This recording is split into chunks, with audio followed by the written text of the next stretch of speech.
नमस्कार, मैं हूं विवेक शर्मा। पंजाब केसरी टीवी चंडीगढ़ दिख रहे हैं आप। आज अंतर्राष्ट्रीय खबरों में खबर अमेरिका से। अमेरिका में इलेक्टोरल वोट्स की काफ़ी अहमियत होती है। राष्ट्रपति चुनाव के बाद ये अहमियत खास तौर पर और बढ़ जाती है और इस बार के चुनावों में ये और तब बढ़ गई जब डोनाल्ड ट्रंप ने चुनाव में धांधली के आरोप लगाए। लेकिन अब ये रास्ता तकरीबन साफ हो गया है कि बाइडेन जल्द ही 20 जनवरी को राष्ट्रपति पद की शपथ लेंगे। चलिए क्या है पूरी रिपोर्ट आपको दिखाते हैं। अमेरिका में सत्ता परिवर्तन का रास्ता साफ। इलेक्टोरल कॉलेज ने बाइडेन को चुना राष्ट्रपति। इलेक्टोरल कॉलेज की वोटिंग महज औपचारिकता। ट्रंप द्वारा चुनाव में धांधली के आरोप, इससे इलेक्टोरल कॉलेज की वोटिंग की अहमियत बढ़ी। अमेरिका का राष्ट्रपति चुनने वाले इलेक्टोरल कॉलेज ने आखिरकार जो बाइडेन को देश का नया राष्ट्रपति और भारतीय मूल की कमला हैरिस को उपराष्ट्रपति चुन लिया है। इसी के साथ ही निवर्तमान राष्ट्रपति डोनाल्ड ट्रंप द्वारा इन नतीजों के खिलाफ शुरू की गई कानूनी जंग खत्म हो गई और अमेरिका में शांतिपूर्ण सत्ता हस्तांतरण का रास्ता साफ हो गया। पिछले कुछ दिनों में वाशिंगटन समेत कई शहरों में हिंसा की खबरें आ रही थी। इलेक्टोरल कॉलेज में 538 सदस्य। निवर्तमान राष्ट्रपति डोनाल्ड ट्रंप ने राष्ट्रपति चुनावों में बड़े पैमाने पर धांधली का आरोप लगाया था।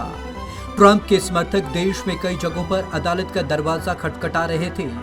अमेरिकी संविधान के मुताबिक इलेक्टोरल कॉलेज ने सोमवार को अपने वोट डाले और राष्ट्रपति पद के लिए जो बाइडेन के पक्ष में मतदान किया। इस दौरान जो बाइडेन को 306 वोट मिले, जबकि डोनाल्ड ट्रंप 232 वोट ही हासिल करने में कामयाब रहे। अमेरिका का राष्ट्रपति चुनने वाले इलेक्टोरल कॉलेज में 538 सदस्य हैं। क्यों बढ़ी इलेक्टोरल कॉलेज की वोटिंग की अहमियत? गौरतलब है कि अमेरिका में राष्ट्रपति पद के चुनाव 3 नवंबर 2019 को हुए थे।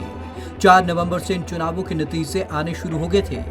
यूं तो इलेक्टोरल कॉलेज की वोटिंग महज औपचारिकता मात्र होती है, लेकिन इस साल ट्रंप द्वारा चुनाव में धांधली के आरोपों के बाद इस इलेक्टोरल कॉलेज की वोटिंग की अहमियत बढ़ गई थी। इस जीत के बाद राष्ट्रपति पद के लिए निर्वाचित जो बाइडेन ने कहा कि देश में लोकतंत्र की जीत हुई है। जो बाइडेन ने कहा कि देश के सत्ता के सिद्धांतों को दबाने, कुचलने और परखने की कोशिश की गई, लेकिन ये अमेरिका के लोकतंत्र सिद्धांत झुके नहीं। बाइडेन का दिल को छू लेने वाला संदेश। जो बाइडेन ने कहा कि लोकतंत्र अमेरिका के लोगों के दिलों में धड़कता है। बाइडेन ने उम्मीद जताई कि अमेरिका को आने वाले सालों में शायद फिर इस तरह के लीडर्स न देखने पड़े जो कि सत्ता का दुरुपयोग करते हैं और चुनावों को प्रभावित करने के लिए लोगों को उकसाने का काम करते हैं। अमेरिकी राष्ट्रपति चुनाव में जो बाइडेन को 8 करोड़ 10 लाख वोट मिले हैं और अब ये तय है कि वो 20 जनवरी को राष्ट्रपति पद की शपथ लेंगे। तो आज की इस खास रिपोर्ट में बस इतना ही। विवेक शर्मा को दीजिए इजाजत। नमस्कार।